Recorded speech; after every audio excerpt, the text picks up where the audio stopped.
তুমি আগে খেয়ে নাও, তারপর তোমার মাকে খবর দেব। এই কথা শুনে হাজেরা বুঝে গেলেন যে তার মা আর বেঁচে নেই।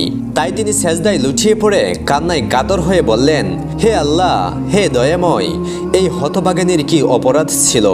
নিজের ইজ্জত বাঁচানোর জন্য কত বন জঙ্গলে ঘুরে বেড়ালাম, নীল নদে জাপ দিলাম, তবু তুমি এদের কবলেই আমাকে আবদ্ধ করলে। এমন সময় অদৃশ্য থেকে আওয়াজ এলো, হাজেরা, আমি আমার প্রিয় বান্দাবান্দিকে দুঃখ বিপদে ফেলে পরীক্ষা করে দেখি, তুমি ধৈর্য ধারণ করো। এই কথা শুনে হাজেরা বললেন, হে প্রভু, তোমার ইচ্ছাই তাহলে পূর্ণ হোক। এর মধ্যেই একজন দাসী এসে খবর দিল, মা, বাদশাহ আপনার সাথে সাক্ষাৎ করতে এসেছেন। এটা শুনে হাজেরা ঘৃণায় চোখ ফিরিয়ে নিলেন। তখন বাদশাহ সাদুন তার সামনে এসে বলল, কি হে সুন্দরী, আমাকে দেখে মুখ ফিরালে কেন? এখানে তুমি আর আমি ছাড়া আর তো কেউ নেই। আমাকে বরণ করে নিলেই তোমার ভালো হবে, আমি তোমার হয়ে যাব, আর এই ধনভাণ্ডার সবই তোমার হাতে তুলে দিব, এবং বালাখানার দাস দাসী সবাই তোমার সেবায় নিয়োজিত থাকবে।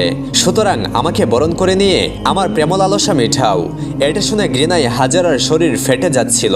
তিনি একদম চুপচাপ রইলেন। সাদুন তাকে নীরব দেখে রাগ হয়ে বলল, এই সুন্দরী, তুমি আমাকে দুর্বল ভেবো না। জীবনে আমি হাজার হাজার নারীকে ভোগ করেছি। আমার কথায় রাজি না হলে আমি জোর করে তোমাকে ভোগ করে ছাড়বো। এবার হাজেরা বুদ্ধি খাটালেন এবং বললেন, এত অধৈর্য হলে কেন? তুমি যদি আমাকে বেগম রূপে বরণ করো, সেটা হবে আমার সৌভাগ্য। সে ব্যাপারে সিদ্ধান্ত নেওয়ার জন্য আমাকে একটু সময় দাও।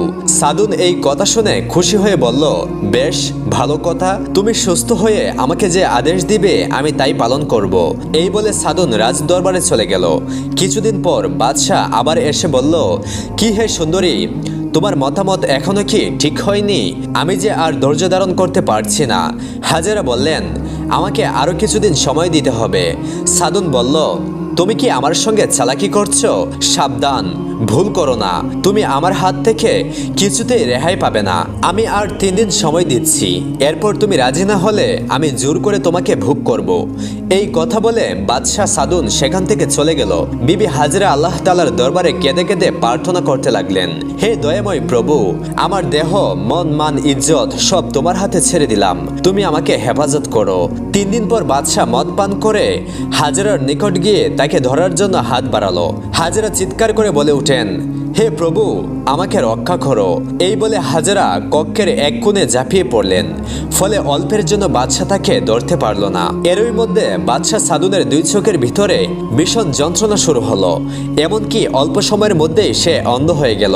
তার চিৎকার শুনে সবাই তাকে দরাদরি করে প্রধান